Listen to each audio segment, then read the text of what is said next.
You know why you're here, don't you? The attorney's words sliced through the silence in the room, making every eye turn to me. I sat stiffly in the leather chair, hands pressed together, trying to recall the last time I'd spoken to Grandpa Arthur without it being about business or obligation. I never expected to be summoned to his house for a reading of the will. I certainly never expected to hear my name in the same sentence as the word disinherited. The house felt foreign now, even though I'd spent so many summers here as a child. The walls, once echoing with laughter and the clatter of family dinners, seemed to watch me with quiet judgment. I glanced at the gardener, Miguel, standing awkwardly near the door, cap in hand, eyes downcast. He looked as uncomfortable as I felt, but for entirely different reasons. The attorney cleared his throat, unfolding the document with a practiced hand. Arthur Miller, being of sound mind, leaves the entirety of his estate to Miguel Alvarez, for his unwavering loyalty and kindness. To my granddaughter Evelyn, I hope you find what you're missing. Miguel visited me more than you did. The words landed like a slap. I tried to process them, but all I could think about was the last voicemail I'd ignored, the birthdays I'd missed, the promises I'd broken. My mind raced with justifications, work, distance, life getting in the way. But none of them sounded convincing, even to myself. Miguel shifted uncomfortably. He looked at me, apology written across his face, but he said nothing. I wanted to hate him, to blame him for taking what should have been mine, but I couldn't. Deep down, I knew he'd earned it in ways I never had. As the meeting ended, relatives murmured their condolences, some barely hiding their satisfaction at my humiliation. I walked outside, needing air, needing to escape the weight of disappointment and shame pressing down on me. The garden was just as I remembered. Neat rows of roses, trimmed hedges, everything in perfect order. Miguel's work, not mine. I realized I didn't even know what Grandpa's favorite flower was. Miguel approached, still holding his cap. I'm sorry, Evelyn. I never wanted this. He was lonely. I tried to keep him company. I nodded, unable to speak. My throat felt tight, words catching before they could form. I remembered Grandpa's stories, the ones he used to tell me when I was little, about his childhood, his dreams, the things that mattered to him. I couldn't remember the last time I'd listened. I left the house that day with more questions than answers. My inheritance wasn't money or property. It was regret, heavy and unyielding. I drove back to my apartment in the city, replaying every missed call, every postponed visit, every moment I'd chosen convenience over connection. Days passed, but the letter haunted me. I found myself scrolling through old photos, searching for proof that I'd been a good granddaughter, that I'd mattered to him. But the evidence was thin. Smiling faces at holidays, yes, but always surrounded by others. I couldn't remember the last time it had been just the two of us. I started calling my mother, asking about Grandpa, about his routines, about Miguel. She told me stories I'd never heard. How Miguel brought Grandpa his favorite coffee every morning, how they'd sit on the porch and talk for hours, how Miguel fixed things around the house without being asked. Simple things, small gestures, but they added up to something I'd never given: time. I began to realize that I'd built my life around achievements, degrees, promotions, accolades, thinking they would make Grandpa proud. But what he'd wanted was something I'd never prioritized: presence. One evening, unable to sleep, I drove back to the house. The garden lights were on, casting soft pools of light over the paths. I found Miguel in the shed, cleaning tools. He looked surprised to see me. "Can we talk?" I asked, voice barely above a whisper. He nodded, setting aside his work. We sat on the porch, the silence between us heavy but not hostile. "I want to understand," I said. "What was he like these last few years?"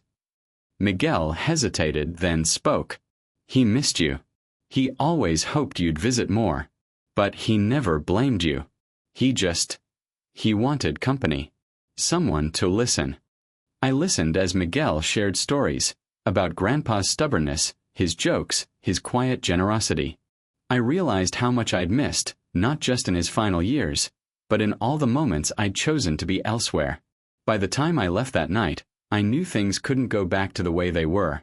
But maybe, just maybe, I could find a way to honor Grandpa's memory. Not with possessions, but with presence. The regret was still there, sharp and insistent, but it was joined by something else, a determination to change. I didn't know what the future held, but I knew one thing for certain. I would not let this lesson go to waste. Grandpa's final gift wasn't the estate. It was a chance to become someone better. And I intended to take it. The first days after the will reading blurred together, each moment marked by the echo of my grandfather's words. I found myself drifting through my own life, haunted by the phrase, "He visited me more than you did." That sentence replayed in my mind as I tried to focus at work, as I sat in my apartment surrounded by the trophies of a life lived for achievement, not connection. Regret was a shadow I could not outrun. It clung to me, persistent and cold, as I replayed every missed call and every excuse I'd made. I began to notice the small ways my absence had shaped the family. My mother called more often, her voice tentative, as if she feared I might vanish like I had from Grandpa's life. My friends, sensing my distraction, stopped inviting me out. I realized how easily people slip away when you're not paying attention. The world keeps moving, indifferent to your guilt. One afternoon, I found myself standing outside my grandfather's house, keys in hand, unsure if I had the right to enter. The place was no longer mine, but I needed to see it again. Miguel was there, tending to the garden with quiet focus. He looked up, surprised but not unkind. "You're back," he said, wiping his hands on his jeans. I nodded, unsure what to say. I just needed to see the house. He gestured for me to follow him. We walked the paths he'd kept so meticulously, surrounded by the order he'd brought to Grandpa's world. I noticed details I'd missed before. The way the hedges curved, the small bench tucked beneath the oldest tree, the careful arrangement of flowers. Each choice spoke of care, of time invested. Inside, the house was unchanged. Grandpa's chair sat by the window, his books still stacked on the side table. I ran my fingers along the spines, remembering how he used to read to me when I was young. The silence pressed in, heavy with things unsaid. Miguel lingered in the doorway. "He talked about you a lot," he said quietly. "He always hoped you'd come more often." I sat down, feeling the weight of that hope. Did he ever say he was angry? Miguel shook his head. "No, just lonely. He missed you." We talked for a while, our conversation halting but honest. Miguel told me about the routines they'd shared. Morning coffee, afternoon walks, quiet evenings spent watching old movies. I realized how much of Grandpa's life had unfolded without me, how many stories I'd never heard. Later, I wandered through the house, opening drawers and cupboards, searching for something. Anything that might bridge the distance between us. In his study, I found a box of letters, each one addressed to me but never sent. The handwriting was shaky, the words simple. He wrote about his days, his memories, his hopes for me. He never mentioned disappointment, only longing. Reading those letters, I felt the ache of missed opportunities. I thought about the choices I'd made, the priorities I'd set. Success had always seemed urgent. Family could wait. Now, standing in the quiet of his study, I saw how wrong I'd been. I spent the evening with Miguel, listening to his stories, letting him fill in the gaps of my grandfather's final years. He spoke of laughter and frustration, of small joys and daily routines. I envied the intimacy they'd shared, the ease of their friendship. As night approached, I realized I didn't want to leave. I asked Miguel if I could stay the night, just to feel close to Grandpa one more time. He agreed, offering me a guest room that smelled faintly of cedar and old books. Lying in bed, I stared at the ceiling, replaying the day's conversations. Regret gnawed at me, sharper than before, but beneath it was a flicker of something else, the beginning of understanding. I couldn't change the past, but maybe I could learn from it. In the morning, I joined Miguel in the garden. We worked side by side, silent at first, then talking quietly about plants, about Grandpa, about life. The work was grounding, the rhythm soothing. I felt connected, not just to Miguel, but to the memory of the man we both missed. Before I left, Miguel handed me a small notebook. "He kept this for you," he said. "He wanted you to have it." I took the notebook, its cover worn and soft from years of handling. Inside were notes, sketches, bits of advice. Grandpa's voice came through in every line, gentle and wise. I realized that, even in absence, he'd tried to reach me. Driving back to the city, I felt changed. The pain was still there, but it was no longer just regret. It was a call to action, a reminder to be present, to value the people who mattered. I promised myself I would not waste another chance. The inheritance was gone, but what remained was more valuable. The truth of what I'd lost, and the possibility of becoming someone different.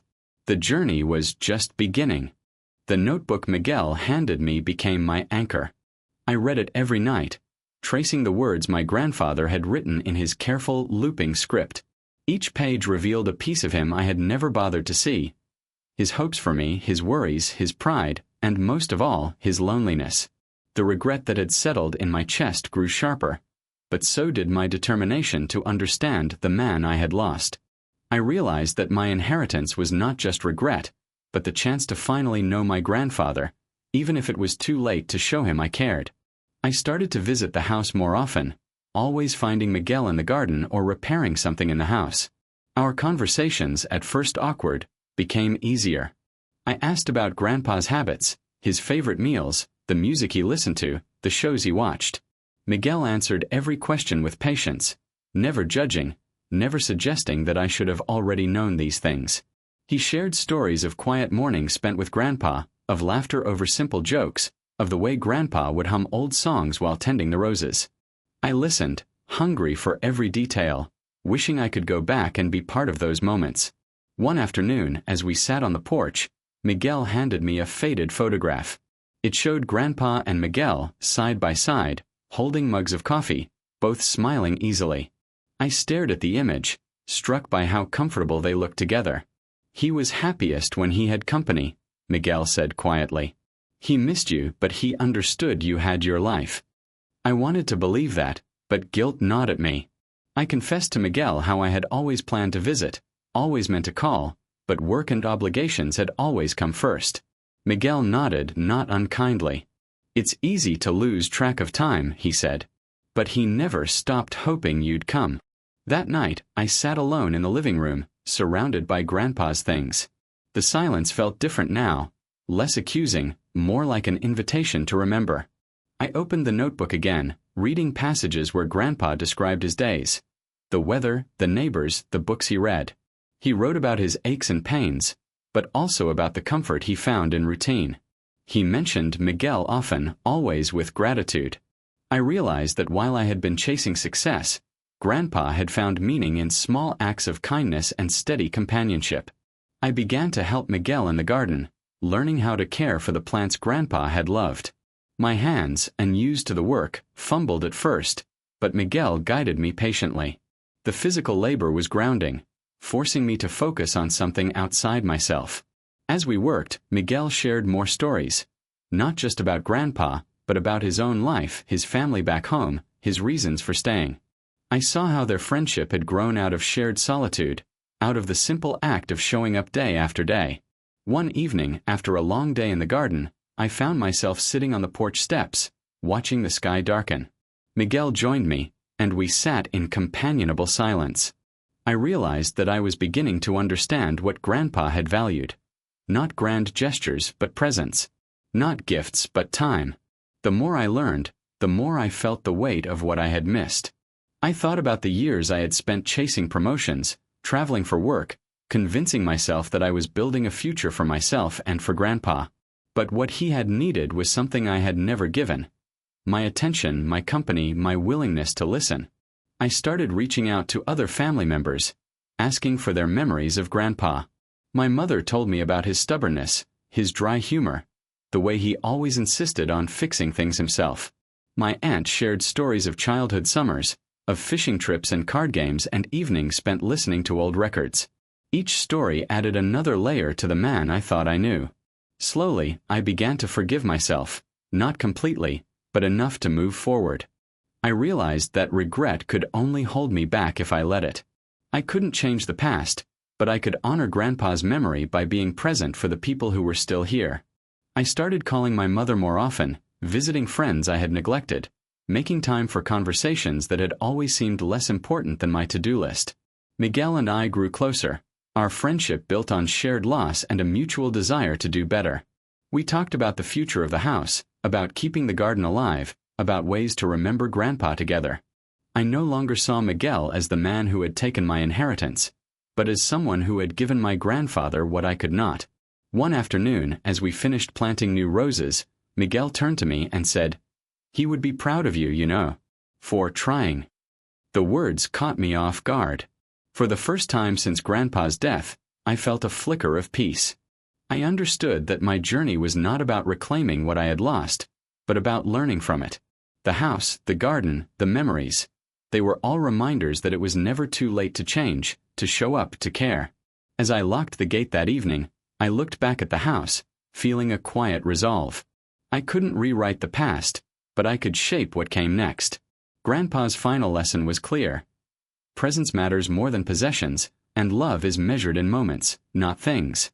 I was ready to live by that truth, one day at a time. I returned to the house with a sense of purpose that surprised me. The notebook, Miguel's patience, and the stories I'd gathered from my family had all begun to reshape my understanding of what mattered. Still, the ache of regret lingered, sharper now that I understood its source. I wanted to do something with it. Transform it, if I could, into something that would honor Grandpa's memory and perhaps begin to heal the distance I'd let grow for so many years. Miguel and I spent more time together, working side by side in the garden. I found comfort in the repetition of tasks, digging, planting, pruning, each one a small act of care, a way to be present in a world I'd once ignored. We talked less about the past and more about what the garden could become. Miguel suggested planting new varieties, building a small bench under the old oak tree, inviting neighbors to visit. I agreed, realizing that I wanted to create something lasting, something that would outlive my guilt. The house began to feel less like a museum of missed opportunities and more like a place where new memories could grow. I invited my mother to visit, and together we sorted through boxes of photographs and letters. She told me stories I'd never heard, about Grandpa's stubborn kindness, his quiet generosity, the way he always made time for those who needed him. I listened, grateful for the chance to see him through her eyes. One afternoon, as we worked in the garden, Miguel paused and looked at me. "You know, your grandfather was proud of you. He talked about you all the time." I shook my head, not sure I could believe it. "He must have been disappointed." Miguel shook his head. "He understood. He knew you were trying to build something for yourself. He just missed you." The words settled over me, heavy but not crushing. For the first time, I allowed myself to believe that Grandpa's love had not been conditional, that his disappointment was never greater than his hope. I felt a strange sense of relief, as if a weight I'd carried for years had finally begun to lift. As summer approached, I decided to host a small gathering in the garden. I invited family, neighbors, and a few of Grandpa's old friends. Miguel helped me prepare, teaching me how to arrange the flowers, how to set the tables just so. The day of the gathering, the house was filled with laughter and conversation, the air alive with the sounds of people connecting. I watched as old friends swapped stories, as my mother smiled at memories, as Miguel moved quietly among the guests, making sure everyone felt welcome. During the gathering, I stood up and spoke. My voice trembled, but I pressed on. I talked about Grandpa, about the lessons I'd learned too late, about the value of presence over possessions. I thanked Miguel for his friendship, for the care he'd shown not just to Grandpa, but to all of us. I apologized to my family for the times I'd been absent, for the moments I'd missed. The words were hard to say, but necessary. Afterward, people came up to me, some with tears in their eyes, others with gentle smiles. They shared their own regrets, their own stories of missed chances and second beginnings. I realized that I was not alone in my struggle to balance ambition with connection, that we all carried our own burdens of regret and hope. As the sun set and the guests departed, I sat on the bench beneath the oak tree, the garden quiet around me. Miguel joined me, and we sat in silence, the weight of the day settling over us. I felt a sense of peace, fragile but real. I knew I could not undo the past, but I could choose what came next. That night, I wrote in Grandpa's notebook for the first time. I wrote about the gathering, about the garden, about the lessons I was still learning. I promised to keep showing up, to keep building connections, to honor Grandpa's memory not with things, but with time and presence.